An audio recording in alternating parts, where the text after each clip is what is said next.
No, ahí está. Hola, a ver, ¿ahí se escucha? Sí. Hola María Graciela, ¿te vemos por ahí? A ver si nos escuchás, si le puedes dar audio a ella.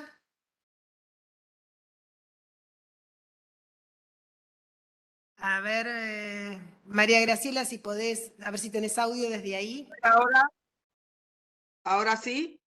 Ahora sí, se te ve solo la cabeza, fíjate si podés acomodar un No, no, poquito la... no, tengo que acomodar solamente. Ya enseguida estamos. Perfecto, bueno, buenas tardes. ¿Querés acomodarte Hola. un minutito tranquila y después... Ahí Bien, estoy. Ahí estamos bien. perfecto. ¿Se ve bien? Perfecto, genial. Sí, se ve bien y se escucha bien. Nada más tenés el pelo tan lindo que vale la pena que se vea. Vale, verlo, ¿no? Bueno, te Sí, paso con es una Sofía. marca. Es una Así, marca. así te presenta. Bueno, hola María Graciela, bienvenida. Comenzamos entonces con la segunda parte de la clase de hoy, que va a estar a cargo de María Graciela Iglesias, a quien vamos a pasar a presentar para quienes no la conozcan. María Graciela es abogada, es secretaria ejecutiva del órgano de revisión de la Nación de la Ley de Salud Mental. Fue jueza de familia y también trabajó en el Ministerio Público de la Defensa. Además, es docente en diferentes universidades, entre ellas la Universidad Nacional de Mar del Plata y la Universidad Nacional de Lanús. Así que un gusto, como siempre, María Graciela, que nos acompañes y que podamos escucharte. Te dejamos entonces el micrófono para que puedas dar inicio a tu exposición. Bueno, muchísimas gracias. Esperemos aprovechar bien este tiempo y no agotar, porque han tenido ya el otro módulo, ¿no es cierto? Bueno, la primera cuestión es para contextualizar, que seguramente ustedes hoy deben haber analizado a partir de la exposición de Mariano Laufer, en relación a la ley, y con la ley se crean órganos que siguen a la ley. Pero este órgano de revisión nacional de salud mental, que por estos días cobra como tanta importancia como pilar de la luz, también hay que contextualizarlo dentro de lo que es el derecho, dentro de lo que ha sido el proceso de ampliación de derechos en nuestro país. Hay que ubicarlo también en lo que hace al ensamble con la doctrina de derechos humanos y los organismos que por esta se crearon a partir de 1966 en adelante. Es decir, ante estas cuestiones que han aparecido por estos días en que la ley es responsable de una cantidad de cuestiones que se le imputan, entre ellas es todavía increíblemente posible escuchar como que la ley surgió de una decisión unilateral de un grupo de personas que quisieron, digamos, poner a tono de lo que fueron las leyes 26.000, en lo que es la jerga, ¿no? de la ampliación de derechos, pero por una decisión exclusivamente política o partidaria, sin tener en cuenta el proceso por el cual este organismo aparece y anteriormente y con ella la Ley Nacional de Salud Mental.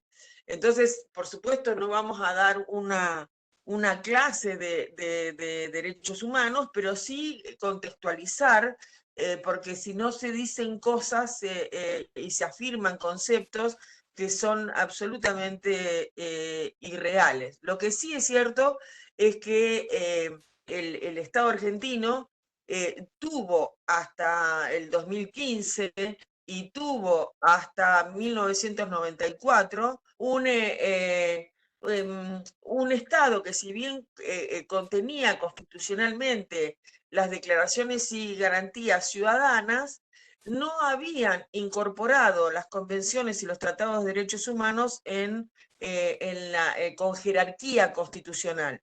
¿Y esto qué implica o qué implicó? Implicó la operatividad de estos derechos humanos que muchas veces mencionamos sin tener demasiada claridad de dónde es que surgen y por qué es que surgen y por qué son una garantía ciudadana. Y son una garantía ciudadana porque es lo que habilita y permite a cualquier habitante y a cualquier ciudadano de este Estado, de este país, de esta nación, a pararse ante el poder público. Tienen esta construcción paradojal que quien tiene que hacer valer y respetar los derechos humanos es también quien los vulnera. Entonces, por eso justamente es una de las condiciones que estas paradojas tienen en relación a la titularidad de estos derechos. Y estos derechos, ¿cuáles son? Digamos, ¿no? ¿Cómo se enmarcan? Se enmarcan en 4 generaciones de derechos, donde todos tienen una característica particular, es que son anteriores a todo orden normativo. Es decir, son derechos que se tienen por el solo hecho de ser persona. Y entonces, por el solo hecho de ser persona, tenemos derecho a nuestra integridad, tenemos derecho a nuestra dignidad, a la no injerencia arbitraria, al acceso a la justicia, entre muchísimos otros derechos, a la conformación de una familia, a que esa familia también sea una familia ampliada, a no tener injerencias arbitrarias ni en nuestro cuerpo, ni en la vida privada de las personas. Es decir, el Estado solo puede regular una intersección entre la vida privada y la vida pública. Eso, en términos de derecho, ha sido una histórica lucha entre el derecho público y el derecho privado. Es decir, nosotros venimos de una regulación férrea sobre las relaciones vinculares, sobre las cuestiones que hacen a la vida privada de cualquier persona y dentro de esas personas a los distintos colectivos. Entonces, digamos, con una visión que, por supuesto, los derechos humanos, aquellos estados que han ratificado la Convención de Derechos Humanos, se obligan a la operatividad de su cumplimiento. Y esa operatividad de su cumplimiento tiene como marco la protección a la vida, como les decía, a su propia integridad, el derecho a la personalidad jurídica, y ahí nos vamos acercando un poco a lo que es dos ejes fundamentales que armonizan con la Ley de Salud Mental y que son de función específica de los órganos de revisión creados y por supuesto, del órgano nacional. Que esto del desarrollo de la personalidad jurídica garantizado como derecho humano fundamental está ligado estrictamente al libre albedrío, a la autodeterminación. Y el libre albedrío y la autodeterminación, además de ser parte de la dignidad humana, uno de los requisitos de la dignidad humana, también configuran o se meten, por decirlo de una manera llana, en lo que es la capacidad jurídica de las personas. Entonces, la capacidad jurídica de las personas, a partir de la Convención de los Derechos de las Personas con Discapacidad, ha venido a impactar entre todos los estados en que ya no es una cuestión binaria, porque en la armonización de todos los derechos de esas 4 generaciones, que el tiempo no nos da para que yo pueda hacer una reseña de estas 4 generaciones consagradas en los derechos humanos, desde nutrir estas concepciones que después bajan al derecho interno de los países, uno de esos es la capacidad jurídica de las personas, impregnada de autonomía, de dignidad, de autodeterminación, de libre albedrío y de la toma de decisión con apoyo que tantas confusiones trae en todos los sectores, en el propio sector judicial, en el propio sector sanitario, en el sector educativo. Todavía estamos pensando en integración y no en educación inclusiva. Todavía no visualizamos lo que significa la no discriminación por motivo de discapacidad.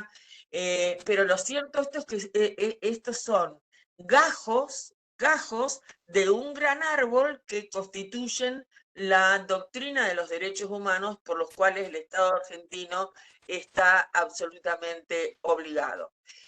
Digo esto para poder entender de dónde es que venimos, ¿no? Yo les decía, 4 generaciones de derechos humanos. La primera es que tiene que ver con los derechos personalísimos, esos derechos que son exclusivamente de la entraña de la persona, por las cuales nadie puede avanzar. Entre eso está la toma de decisiones, entre eso está las preferencias, entre eso está el derecho sexual y reproductivo, entre eso está el derecho a voto, entre eso está el derecho a transitar libremente por el territorio donde uno se encuentre, a ser protagonista de su territorio, a punto tal que la querencia, el apego al territorio conforma parte de lo que es el derecho humano a la identidad.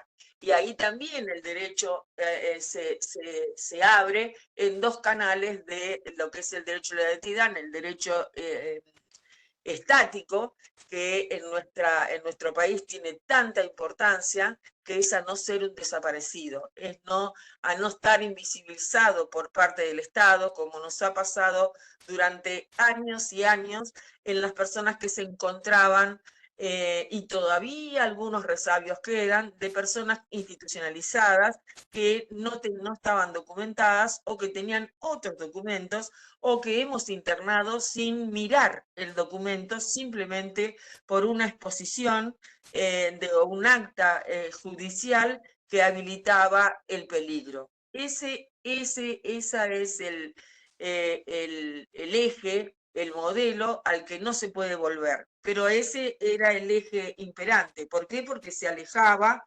de esta construcción de reconocimiento de los derechos de las personas y el tejido entonces que se establecía para la atención era en ese orden, un orden donde mucha intromisión por parte del Estado, un orden que estos derechos personalísimos estaban sesgados frente al poder del Estado y esto coartaba, digamos, este derecho propio que tenemos las personas, por ejemplo, a transitar libremente. Y que si hay alguna medida para no hacerlo, esta medida tiene que ser en el mismo pie de igualdad que las demás personas y por un bien superior, o sea, por el interés público general, por el bien común, y esa es la tensión que existe en un determinismo de la libertad entre lo que es la autonomía propia, la autonomía individual y la libertad general, y entonces ahí hablaríamos en otros términos, tanto epistemológicamente como en la resultante de las normas. Entonces, derechos personalísimos, el derecho a amar, el derecho contra el matrimonio, el derecho a tener una unión confidencial y que sea reconocido por el Estado como una familia, el derecho a asociarse, el derecho a votar, el derecho a ser elegido. Todos estos derechos son derechos de primera generación. A estar bajo una organización sindical, digamos, el ejercicio de todos los derechos civiles y políticos. Los derechos de segunda generación ya son aquellos que requieren de una ley programática dentro de la que se encuentra el derecho a la salud. Y ahí me voy acercando a los porqué de un órgano de revisión en salud mental. Entonces, En el artículo 12 del Pacto de Derechos Civiles, Económicos y Culturales se encuentra el reconocimiento de un derecho humano fundamental como es el derecho a la salud. Y ese derecho a la salud tiene que ser posible, tiene que ser accesible, tiene que ser asequible, tiene que ser gratuito. Y básicamente ese derecho tiene que estar ligado a las libertades. Entonces este derecho que por la definición de la OMS es el mayor bienestar biopsicosocial, se conjuga recién cuando está pleno de las otras libertades. Contar con agua potable, contar con acceso a la educación, contar con acceso a la medicación.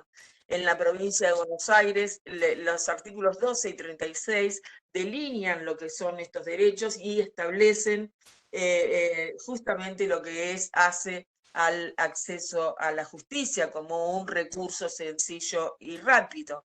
Pero la doctrina de derechos humanos que creó los organismos de derechos humanos que fijan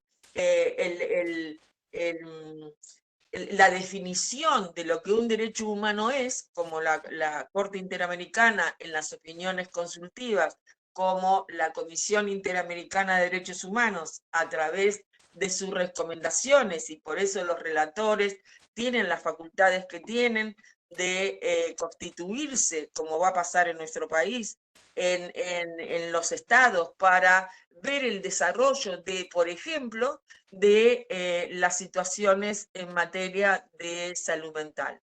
Esto conjugado con el artículo 12, que también tiene el comité y que también están los relatores y que recorren los países, sacan observaciones. Estas observaciones son las que cobran fuerza política institucional en la prelación del mandato jurídico, legal, que tienen los estados al ratificar una convención, un pacto o un tratado internacional. Nosotros tenemos una pirámide, ¿no? Un triángulo. Arriba, abajo estaría la sentencia de un juez y una jueza, como norma, ¿no? Como norma de aplicación. En los laterales están todas las leyes que se dictan. En el vértice está la Constitución y todos los tratados internacionales.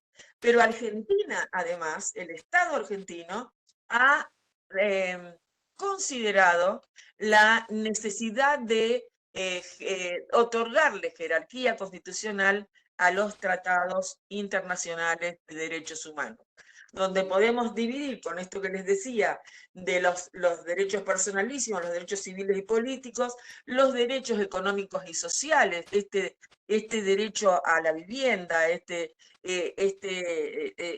derecho a la cultura, a la economía, acceder al trabajo, estos derechos económicos y sociales que conforman parte de lo que es la doctrina también de derechos humanos. Después están los derechos que hacen al medio ambiente y a la paz. Y por último, aquellos que surgen de esta vida globalizada, de la información, de cómo se construyen derechos a partir de las redes sociales, lo informático, la importancia que tiene esto en la construcción de un derecho a partir del derecho a la información.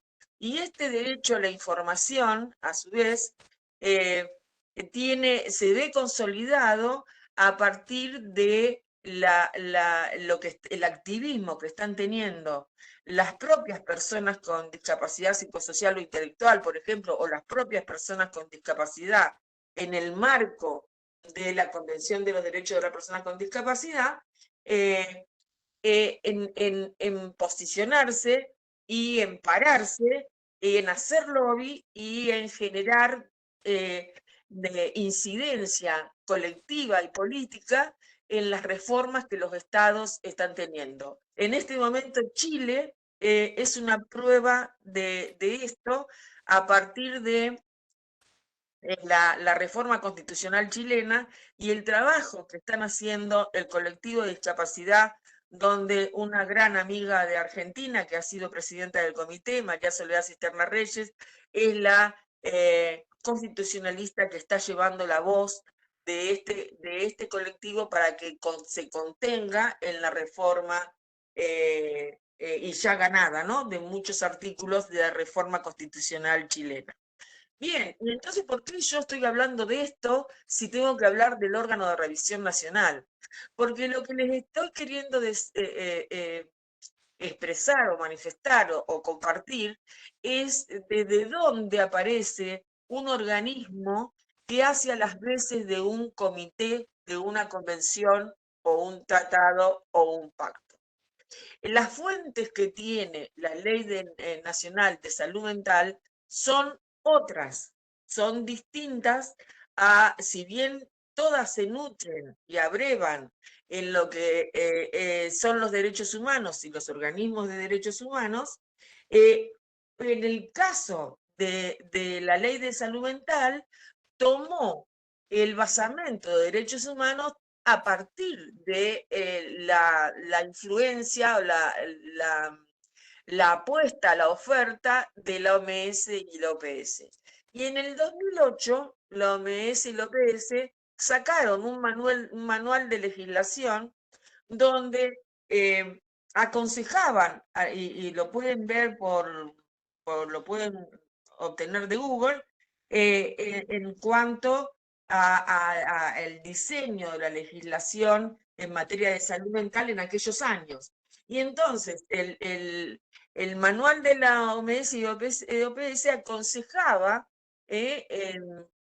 que las reformas legales en salud mental, primero la necesidad de una ley y posteriormente en la creación de un organismo cuasi judicial que supervisara y la implementación de las leyes de salud mental. En otros países como en Israel o Nueva Zelanda, en Sydney, por ejemplo, están bajo la órbita del Ministerio de Salud.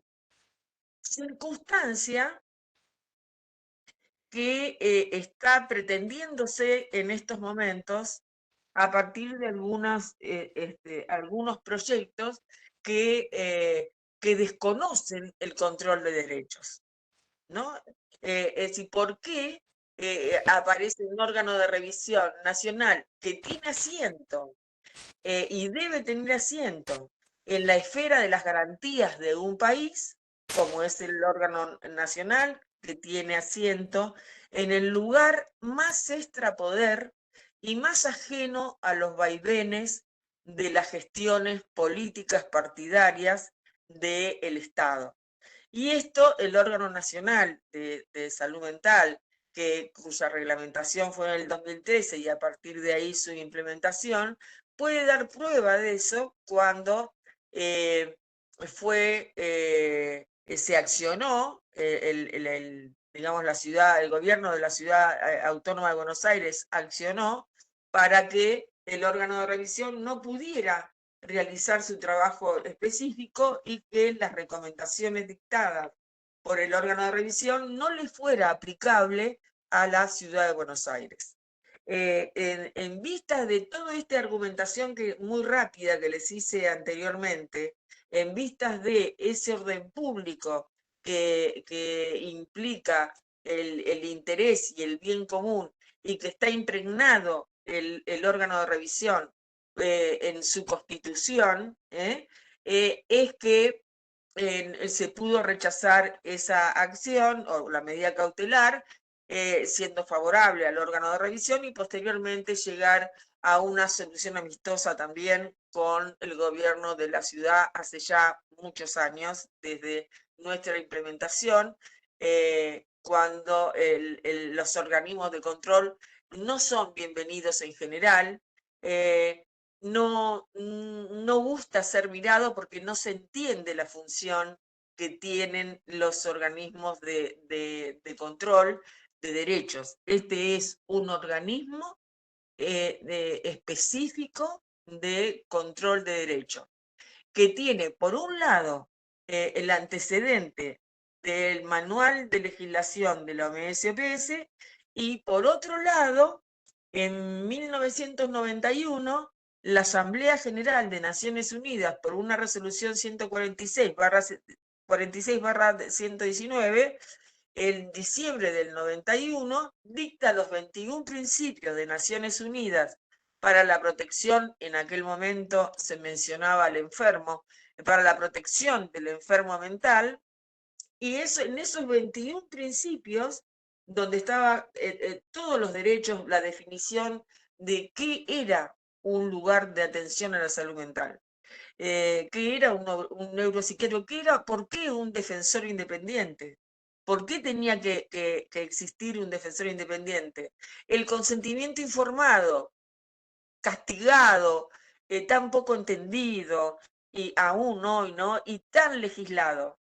Está legislado, ahora seguramente lo habrán visto hoy, y ahora lo vamos también a reiterar, y que contiene estos 21 principios en su artículo 11. Todo el desarrollo del consentimiento informado en materia de salud mental.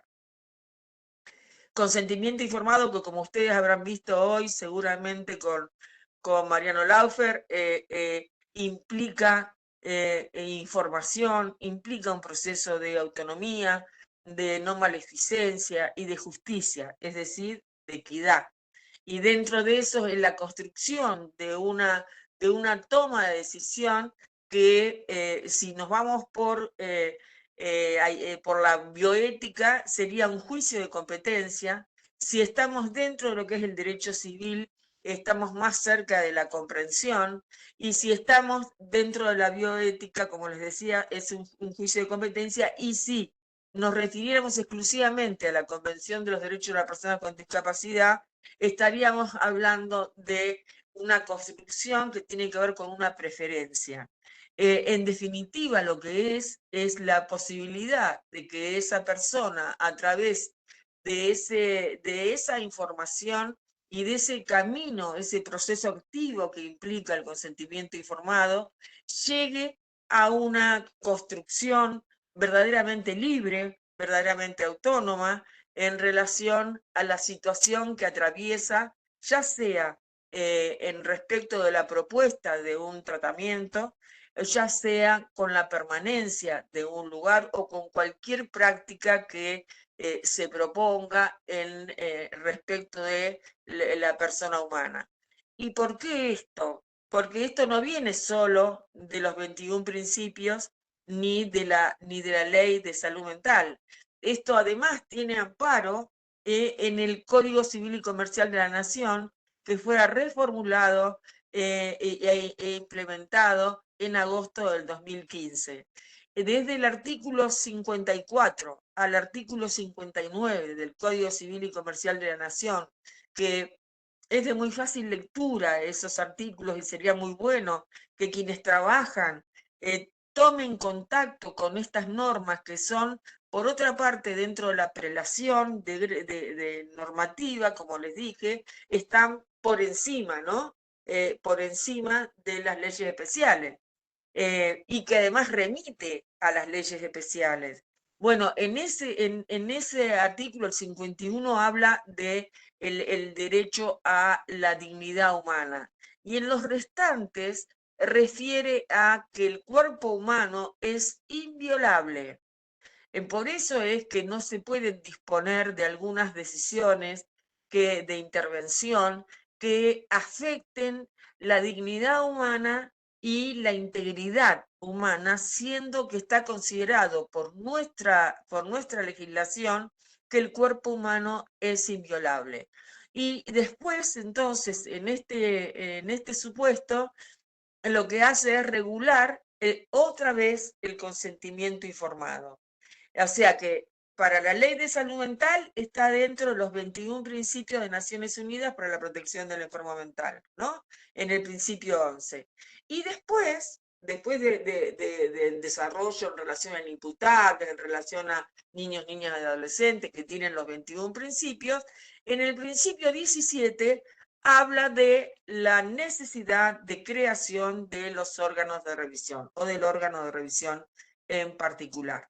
Eso fue tomado al momento de la discusión de la ley y de relatar la ley, y se incorporan los 21 principios de Naciones Unidas con carácter vinculante, porque las declaraciones, como las recomendaciones, las declaraciones de la OMS y OPS, la declaración de Caracas, la declaración de Luxor, la declaración de Alma-Ata, la declaración de Montreal, la del Consenso de Panamá, los 10 principios para la atención de la salud mental, son todos derechos blandos, o sea, derecho no vinculante. Lo que nos obliga y que no podemos decir no porque no me gusta y entonces yo no lo aplico, lo que no, y entonces ahí estamos actuando de manera ilegal, es cuando es un derecho vinculante. Las convenciones, además, traen derechos operativos que se reflejan en normas especiales, como es la Ley Nacional de Salud Mental, que en su construcción incluyó la Declaración de Caracas y los 21 principios como ley. Entonces son vinculantes, forman parte de la ley. Quiere decir que el órgano de revisión tiene un estatus que es supralegal, y que responde también al bien público, porque esta es una norma de orden público, la ley 26.657. Por eso la única modificación eventual y posible debería ser en un consenso que únicamente fuera parlamentario. Lejos está de ser cierto algunas cuestiones que lamentablemente a través de esta construcción mediática y de este dominio mediático que estamos teniendo que escuchar y a la que le hemos pedido derecho a réplica por la desinformación y la confusión que se genera. Pero quienes trabajan a favor o en contra, teniendo su propio sentido crítico respecto de la situación y la ley y las normas, tiene que conocer la fuente y tiene que conocer que esto, como les digo, refleja a la Constitución misma, a la doctrina de derechos humanos de la región, al Código Civil y después a la ley 26.657. Entonces, quienes están atentando contra estos principios están atentando también contra la propia Constitución Nacional y contra los principios de los que estamos hablando. Ahora bien, decidido de que tenía que estar en el lugar más extrapoder que hubiera, se definió que el lugar más extrapoder lo constituía el lugar donde están establecidas las garantías, que es la Defensoría General de la Nación, el Ministerio Público de la Defensa Autónoma. Por eso es que algunas provincias no pudieron establecer su órgano de revisión dentro del ámbito del Ministerio Público de la Defensa, porque no tienen aún, están en su propio camino y proceso de obtener la autonomía, la defensa. O sea, no puede estar unida, como pasa en la provincia de Buenos Aires, a el Poder Judicial. Tiene que ser autónomo. Cuando no es autónomo, entonces el asiento se aceptó que lo fuera en la Defensoría del Pueblo. Y solo en 3 provincias, ahora después les voy a ir diciendo de las provincias, es que se hizo, no con beneplácito del órgano de revisión nacional, pero de acuerdo a los requerimientos de provinciales, a su propia situación y a su propia autonomía, dentro del Ejecutivo. Uno es Tierra del Fuego, la otra es Catamarca, que ahora iremos para festejar la implementación del órgano de revisión de Catamarca el día 13 de junio.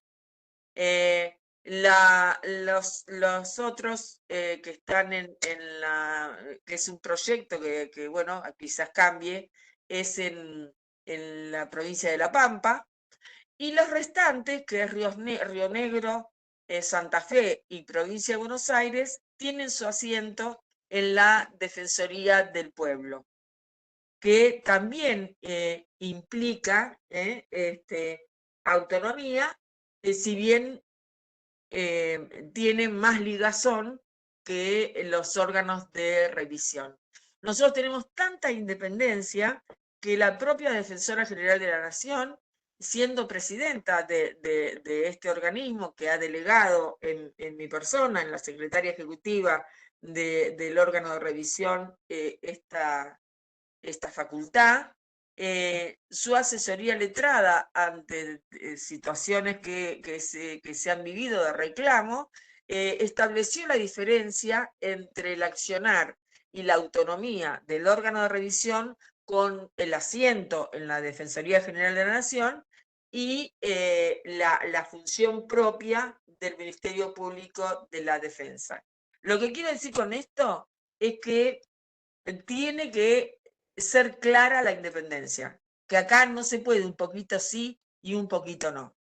No se puede ser independiente de a pedacitos, ¿no?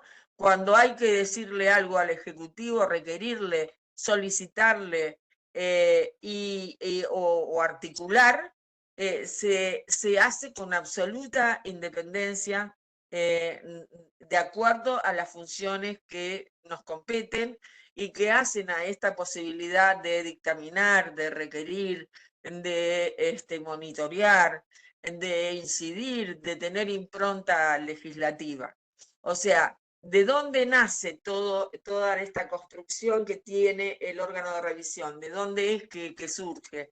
Y surge del propio mandato de la Ley de Salud Mental, en los artículos 40, básicamente, y en el artículo 38 y 39, que regula la Secretaría Ejecutiva. El órgano de revisión, no quiero aburrir con estas cuestiones de conformación, pero es importante que se conozca, tiene dos grandes sectores. Uno, que es donde se fijan los lineamientos, donde están la representación de todos los sectores del Estado. Y todos los sectores del Estado tienen que estar equilibrados. No puede haber mayor cantidad de miembros del Estado y menor cantidad de la sociedad civil.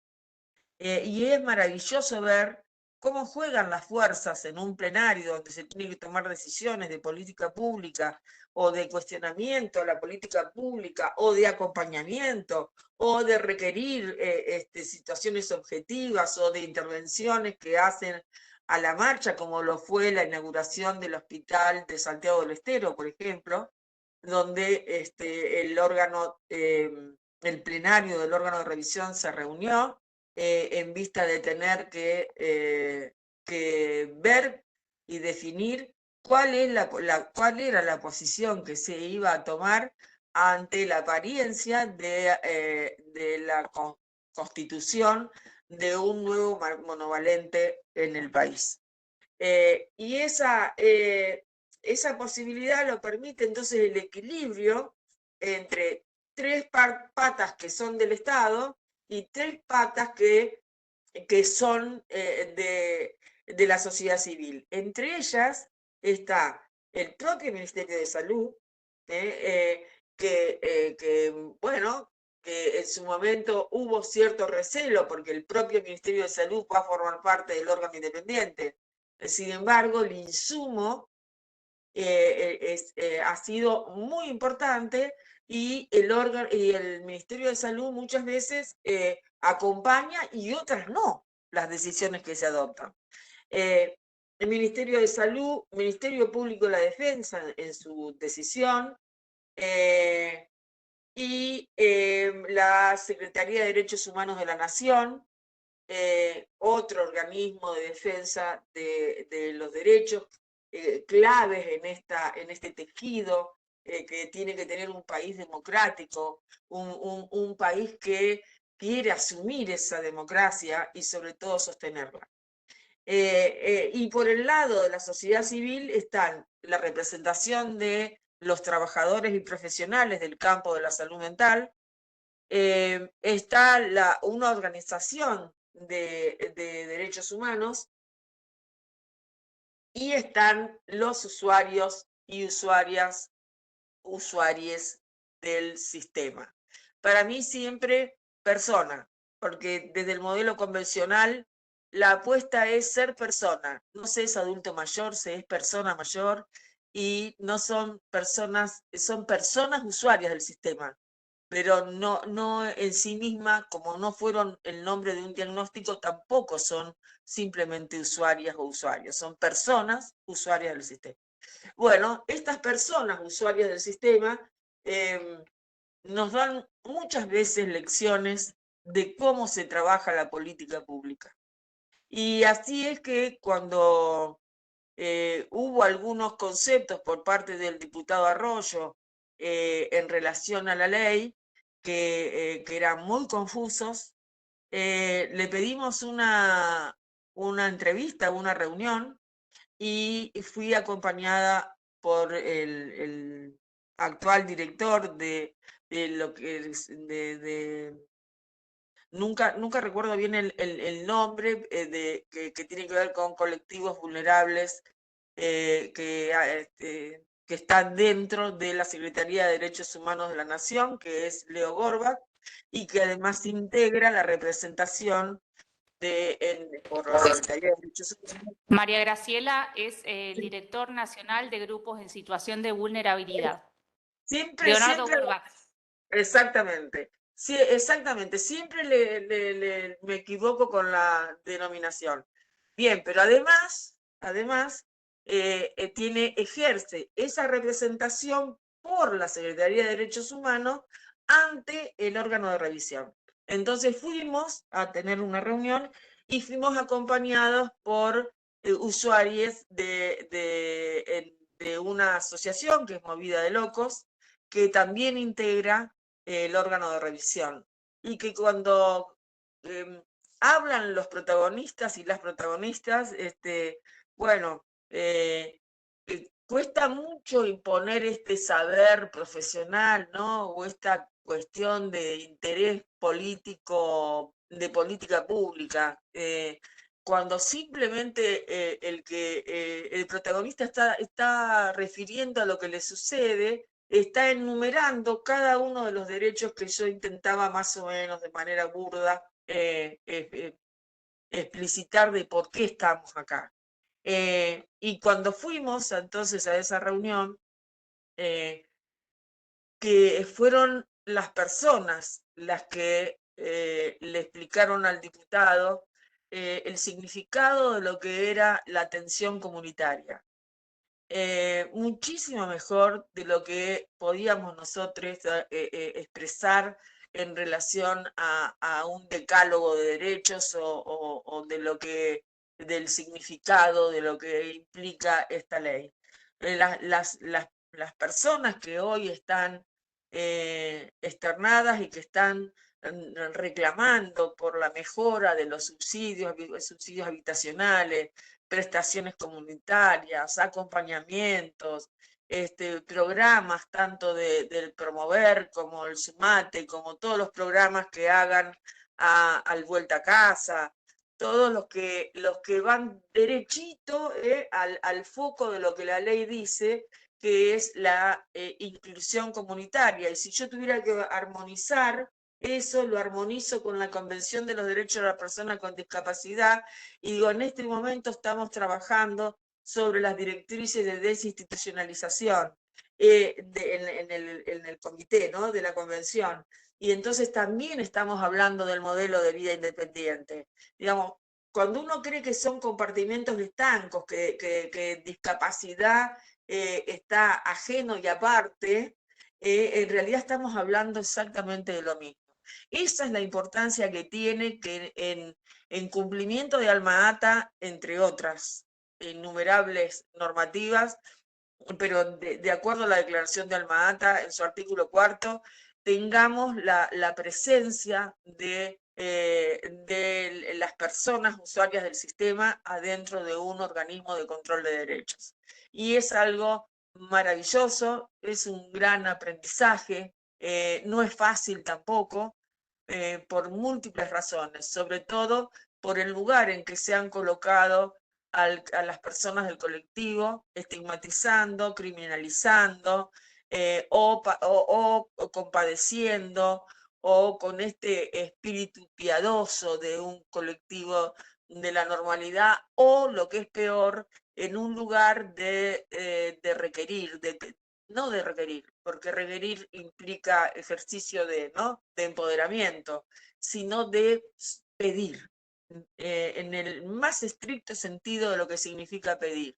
Levantarse de ese lugar para las personas, darse cuenta que están en un organismo con derecho a voto y que ese voto es poder, porque representa a uno de los sectores por los cuales estamos luchando y trabajando para una salud pública y una salud en general, porque en términos de salud, la responsabilidad del Estado lo es igual, tanto en el ámbito privado como en el ámbito público. Por lo tanto, es en todo el espectro de lo que hace al derecho a la salud. Bueno, esa es la conformación de este organismo particular que se ejecuta a través de, en este caso, quien habla, que es la secretaria ejecutiva del órgano de revisión, que cuenta con 2 equipos dispuestos por la ley para hacer su trabajo.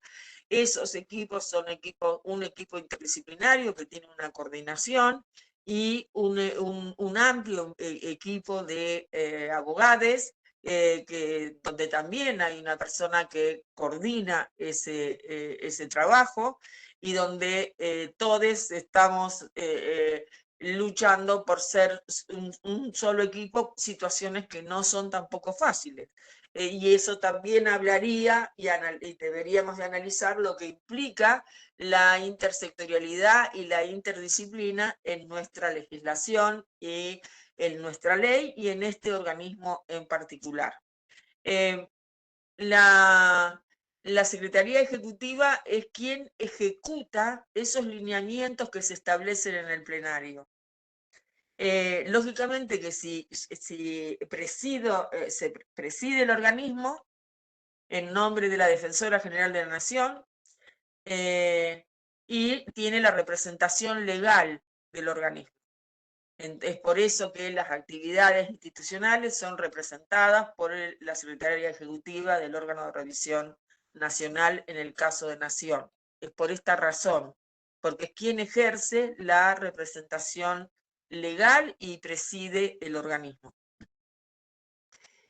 Dicho esto, digamos, de cómo se conforma, viene, bueno, pero y entonces, si hay, como nos ha pasado, un sábado a la mañana donde se incendiaba una clínica, en ese momento no teníamos tiempo para convocar a un plenario, ni esto se puede hacer. Lo que hay es un puente, a mí me gusta la plata más que el oro, un puente de plata entre la Secretaría Ejecutiva, que lleva adelante la ejecución del trabajo, y el cuerpo que delibera y delinea las acciones estructurales por los cuales vamos a hacer cumplir esas políticas en el afuera, ¿no es cierto?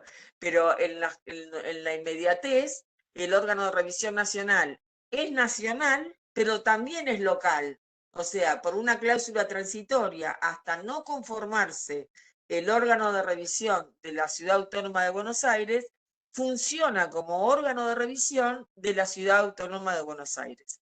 Y ahí entonces se produce ¿no? todo un chispoterribo, porque ahí está la justicia nacional, la justicia local, las intervenciones que se cruzan entre provincia, nación y ciudad de Buenos Aires, y los 4 monovalentes que tiene la ciudad autónoma de Buenos Aires, más todos los hospitales generales, más todos los recursos y no recursos, más todas las clínicas privadas, que creo que están en el orden de 38, 40 clínicas. No tengo el número exacto, pero es alrededor de ese número, Em, de, de cantidad de clínicas privadas. Con lo cual, tendría que tener como un ejército de equipos para poder llevar adelante la supervisión del sistema y para ser serios y para actuar con la verdad que implica el lugar, un lugar tan particular como este, es que se hace un plan de acción. Ese plan de acción delimita los objetivos generales, los objetivos específicos y qué es lo que se va a hacer en el año, en más o en menos. Y en todo lo que uno tiene que hacer, lo tiene que hacer. Y después rinde cuenta ante el plenario de aquellas cuestiones que se llevan adelante. Pero como toda relación de lealtad, así como si bien yo tengo la titularidad del organismo, no se me escapa que pertenezco al Ministerio Público de la Defensa y en nombre de la Defensora General de la Nación, tampoco las otras situaciones que tiene el organismo en cuanto a la representación de todos los sectores del Estado y que son mi responsabilidad respetar y hacer cumplir. Todo esto, dicho así, resulta hasta que bárbaro, qué importante, pero la verdad que es de una complejidad enorme que se ha puesto a prueba en muchas situaciones. En estos años hemos estado defendiendo estos principios de la dignidad, de la no discriminación, de la igualdad, de la deconstrucción de desigualdades, de la visibilización de una perspectiva de género en mujeres y niñas con discapacidad psicosocial, usuarias del sistema que no están ni siquiera visibilizadas, que no están tenidas en cuenta, que se toman decisiones y abordajes que lo que menos tienen es una perspectiva de género, que son atendidas en general, hay mucha mujer, pero hay mucho hombre y a veces en las horas de mayor soledad están a cargo de varones, entre otras muchísimas cosas que hacen a estereotipos sexistas, de carácter económico, de carácter obstétrico, en el maternaje, en derechos sexuales y reproductivos, en la multiplicidad de todo lo que implica la interculturalidad, el no visualizar la interseccionalidad que existe en el carácter de ser persona con un diagnóstico en su salud mental, de ser mujer y de ser pobre y de estar institucionalizada.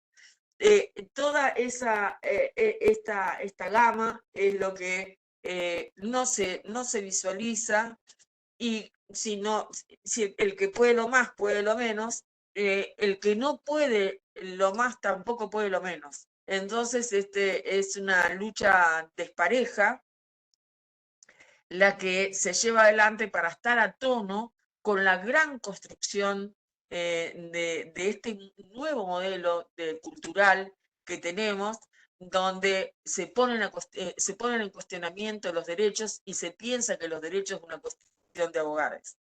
De hecho, lo que esto implica es una reformulación de un sistema y eso es lo que el órgano de revisión ha venido haciendo desde su comienzo, marcando aquellas cuestiones que hacen al sistema, pero que se ponen en cabeza de las personas, como por ejemplo la sujeción en cualquiera de los colectivos, personas mayores, adultos o niños, niñas, adolescentes, sujeciones arbitrarias, sujeciones que tienen que ver con la falta de recursos y que exista, por ejemplo, como me pasó hace muy poquititos días, ante una situación que el equipo interdisciplinario me pone en conocimiento, de una sola enfermera para 37 personas. Entonces, además de no tener la transformación aún de los hospitales, de no haberse llevado adelante una sustitución de los hospitales, además de eso no se encuentra el recurso. Y entonces después, cuando aparecen las distintas situaciones que hacen a las personas a la vida y a la muerte, hemos tenido muertes que no cobran estado público, que a pesar de que las hemos denunciado, no ganaron los medios, no tienen esa condición, no pagan, ni son visibles para la sociedad. Pero ¿qué sucede? Entonces, esto es una de las incumbencias que tuvimos que, al momento de comenzar a actuar, establecer en un programa en un plan de acción que tenga en cuenta un plano que es de monitoreo, y entonces monitorear comunidades terapéuticas, establecimientos de salud, clínicas privadas. Nunca tuvimos problemas para entrar en ningún lado. Una sola vez al comienzo, que fue bastante duro, pero bueno, era la carta de presentación, nadie nos iba a aplaudir porque nos presentáramos. Las propias mujeres que estaban internadas nos insultaban porque creían que las íbamos a sacar así como así, cuando sabemos que las personas que están institucionalizadas reconocen el espacio y reconocen el lugar. Fue un proceso muy de a poco, los equipos, hasta que empezamos con un diálogo en que no éramos los enemigos, pero que sí íbamos a marcar los derechos. Y esos derechos tienen que ver con esta protocolización de alguna manera en la que vivimos, pero y lo que intenta es resguardar los derechos a la integridad, ¿no? El mínimo ético en cuanto al derecho a la integridad personal, y a la no injerencia arbitraria por parte del Estado en la vida de la gente. Y esto no es un discurso, nosotros tenemos los informes de gestión que avalan lo que hemos hecho en estos 9 años, en relación al cierre de las salas de aislamiento, a no tener aislamiento sobre el aislamiento. Ahora después hablaremos de la recomendación de COVID, de la sujeción de niños y niñas y adolescentes, pero básicamente la primera infancia, el tratamiento que se le otorga, el sistema estructurado y convalidado por naturalizado en este circuito que tenemos de internación y hogares, la falta de oferta, y ante la falta de oferta, la no existencia de prestaciones que estén acorde con las 26 observaciones generales emitidas por el Comité de la Convención de los Derechos del Niño, por lo menos en la 15, en la 9, la 5, que reglamentan a aquellos niños y niñas que se encuentran en una situación de necesidad de internación. Estas sujeciones y estos abordajes de una gran carga farmacológica en la niñez, el conocimiento de la medicalización, el haber trabajado durante todo este año, finaliza ahora, fin de junio, un trabajo que vengo haciendo desde el año pasado, detectando que la internación de niñas y niños y adolescentes, en un 80% hasta ahora, todos y todas ingresan por intento de suicidio, ideación suicida, o conducta autolesiva, ¿no? Ideas autolíticas.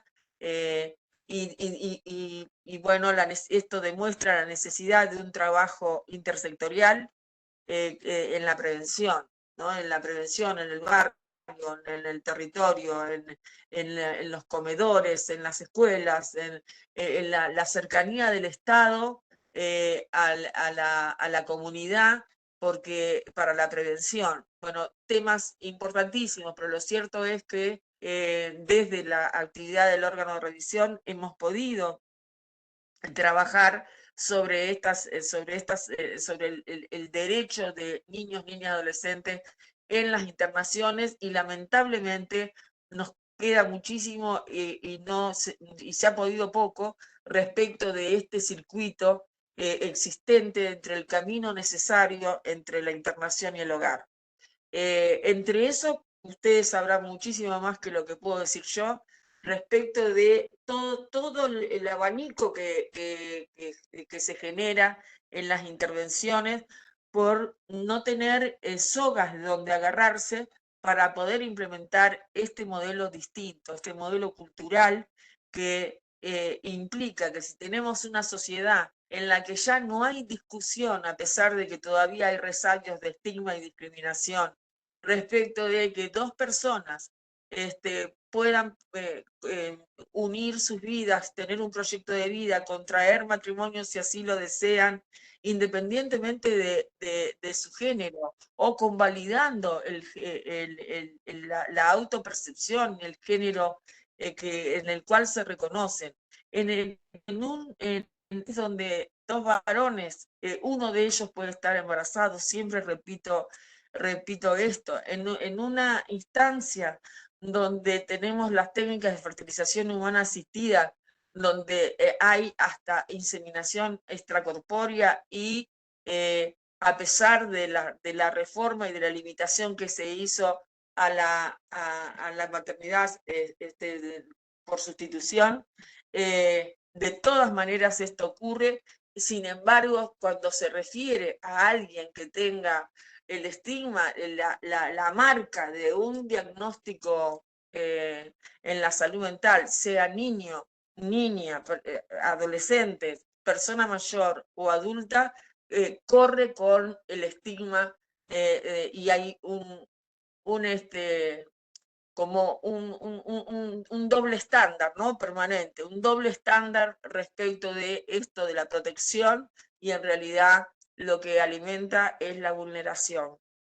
Los organismos de control de derechos tenemos la obligación de ir marcando estas cuestiones y de ir pensando en prácticas. Esta mañana mismo un órgano de revisión del sur me decía, pero ¿cómo puede ser? Aparecen diagnósticos que refieren de las personas como los famosos sociópatas o antisociales, o un síndrome antisocial, que qué sé yo. Entonces la definición es, a uno le queda siempre el temor de la expulsión y del porqué de la expulsión, digamos, y sobre todo de definir si se trata de personas que son sujetos de atención o no, de la claridad con la que se resuelven a partir de una política pública y privada en materia de salud, situaciones diagnósticas, situaciones que no conlleven una carga moralista y social, y que va en la espalda de la persona, y que hay situaciones muy complejas, complejísimas, terriblemente complejas. Pero en el 2022 hay que pensar que a situaciones complejas hay que dar respuestas complejas, y que esas respuestas complejas en un mundo donde en un año crearon las vacunas para limitar la muerte de pandemia, también se deberá construir unas estrategias y posibilidades que trasciendan los diagnósticos para una debida atención en el marco de estos derechos de lo que estamos hablando. El órgano de revisión, entonces, lo que cuando va a un lugar, lo que hace es mirar en función de los derechos. Mira, y esa mirada tiene que ver con lo edilicio puesto en función de los derechos de esas personas. En sí, darle muchísima importancia al consentimiento informado, porque eso es lo que constituye lo voluntario, a que no es de cualquier manera, a que no, ni las externaciones, ni el tratamiento, ni el abordaje, ni la palabra, ni la preferencia, ni la precarización que muchas veces tienen los equipos en sus tareas, pueden ser dejadas de lado cuando uno atiende una situación determinada, cuando muchas veces por vocación o elección profesional sacrifican mucha parte de su vida cuando no es, tampoco está a la altura del derecho constitucional, igual trabajo por igual salario, ¿no? Entonces, todo esto que se receta en lo que es son el trabajo que hace un órgano de revisión. Monitoreos, promoción, una producción propia para ir incidiendo en los ámbitos de intervención, tanto en el ámbito sanitario como en el ámbito judicial. La cooperación, porque el control lleva, ¿no?, como una palabra, y sobre todo entre nosotros, la palabra control está cargada de significado. Entonces hay que tener mucho cuidado. Pero si uno ve el control como supervisión y como nutrir el sistema, entonces ahí se puede ubicar en lo que es el control de derechos. La cooperación, la capacidad jurídica, la comunicación. En estos días estamos viendo cómo la ausencia de una planificación efectiva comunicacional que no deja a la gente sola. Quedan solas y entonces se pone en una ley, se imputa a una ley lo lo que genera confusión, desconocimiento e imposibilidad. Porque cuando uno sale ante una situación corriendo, porque la persona está con un cuadro de intoxicación que quiere vender, incendiar o golpear, o porque hay un cuadro de excitación psicomotriz, se sepa a quién llamar, cómo llamar, qué espera va a tener, qué contención va a tener, qué equipo es el que va a ir, cómo está preparada la fuerza de seguridad para colaborar con esto sin que esa intervención signifique la muerte de nadie, o que tengan que actuar de acuerdo a lo que es la tradición de una intervención que no es acorde a lo que la ley propone, pero que de ninguna manera puede estar puesta en la ley. En este sentido, hemos trabajado para que el país completo se llene de órganos de revisión. En este momento son 15 los órganos de revisión de las provincias, los que están en funcionamiento, los que estamos en funcionamiento, que somos 12, hay 3 que están instrumentándose en este momento, y hay 3 más que están en vías con proyectos de creación de los órganos de revisión.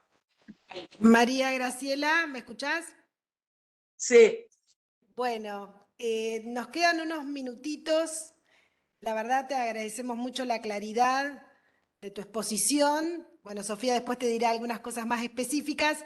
Quería comentarte un poco, hay un gran debate en el chat, digamos, algunas cosas tienen que ver con tu exposición, otras no, pero te cuento un poquito para Me que... hubieran parado. Me hubieran parado. Sí, sí, como estamos en los primeros inicios también de la diplomatura, son temas que iremos trabajando, digamos, a lo largo, pero sí comentarte un poco, o al menos hacerte la pregunta para introducir, a ver si podemos, en esta digamos, nueva formulación del sistema, como lo nombraste, ¿por qué hablamos de personas usuarias? ¿Y por qué no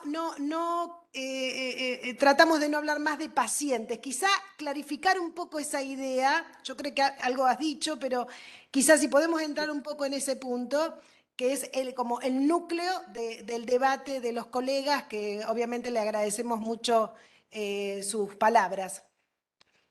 Claro. En la clínica sanitaria se los ha llamado pacientes, ¿no?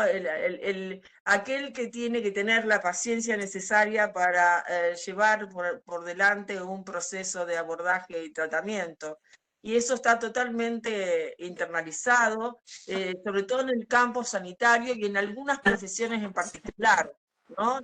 Quienes digamos, es más proclive los médicos y también algunos psicólogos y psicólogas que trabajan en consultorio, en los hospitales y esto, de tener este antecedente, esta referencia del paciente, que hay que ver etimológicamente el significado de lo que implica. Pero hay una cuestión de derechos, ¿no?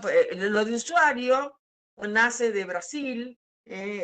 Paulo Morante tiene bastante que ver con esto, la gente de Italia, en cuanto a esto de usar, de tener el derecho de usar del sistema. En realidad está puesto mucho más en beneficio de la persona que como un adjetivo o al revés, un sustantivo en relación a la persona. Pero el ser persona, hay múltiples corrientes epistemológicas que definen a la persona. A la persona como un centro de imputación de todos los derechos. La persona que conjuga lo que puede ser su calidad frente a una situación de salud y por tanto tener que tratarse, con nadie deja de ser vulnerable ante la atención. Y entonces hay un poco también de eso de ser paciente y de ser usuario, pero es la persona, esa persona inefable, esa persona innacible, esa persona con la cual no puede existir ninguna clase de determinismo, una persona que trasciende, una persona que se condiciona, que se vulnera, pero que tiene en la integridad ontológica de su ser esta calidad. Es ser quien es y no otra, independientemente del conjunto de diagnósticos y de intervenciones que puedan ir. Es una concepciones materialistas, utilitaristas, de esta modernidad donde la apuesta es la relatividad. Buenísimo. Creo que, María Graciela, creo que has explicado bastante sintéticamente un concepto que da para largo poder desarrollar, pero que me quedo con esto, ¿no? Como la persona como centro de imputación de derechos y algo que también traías al inicio que tiene que ver con que todas las personas, por el solo hecho de serlos, tienen derechos humanos, ¿no? Y creo que a partir de ahí entonces se puede definir perfectamente y entender por qué utilizamos el término de personas usuarias del sistema de salud mental. Y para ir cerrando, porque ya no tenemos más tiempo, tal vez quería recapitular con algunas cuestiones que me parecieron importantes que trajiste a lo largo de tu exposición. Que por supuesto vinieron muy bien, sobre todo lo que tiene que ver con la explicación de lo que es el órgano de revisión de la Nación, que incluso algunas preguntas que se hicieron a lo largo de la exposición de Mariano quedaron ahora contestadas con tu intervención, así que te agradecemos un montón. Creo que también es muy importante que tengamos en cuenta a la hora de trabajar en salud mental desde un enfoque de derechos humanos, este enfoque que traía María Graciela para pensar también desde la interseccionalidad y desde un enfoque de género, ¿no? Algo que parece tan abstracto, pero que en realidad tiene una implicancia bien concreta a la hora de ejercer las prácticas, ¿no? Cómo entendemos, ella decía, a las mujeres o a la diversidad que es pobre o que está institucionalizada, que tiene una discapacidad, ¿no? Y cómo de alguna manera se conjugan todas estas cuestiones y operan de una forma interseccional, ¿no? A su vez también hay otras cuestiones que ella trajo que creo que son importantes para recapitular, que tiene que ver con el tema de la normativa que precede a la Ley Nacional de Salud Mental y la que viene después de la Ley de Salud Mental. Pero que es interesante esto, ¿no? De pensarlo como, de alguna manera, un núcleo duro o un núcleo fuerte de derechos humanos que obviamente incluye a la Ley de Salud Mental, pero que también la trasciende, ¿no? Entonces, creo que esto es importante tenerlo en cuenta, sobre todo en momentos donde se pone en tela de juicio que hay un montón de cuestiones que vienen a raíz de la Ley de Salud Mental, cuando en realidad hay un fuerte andamiaje, no solo de derecho interno, sino al nivel del derecho internacional de los derechos humanos. María Graciela explicó un montón de instrumentos al respecto, que forman parte también de la normativa que nosotros tenemos la obligación como trabajadores y trabajadoras del Estado de mirar a la hora de trabajar.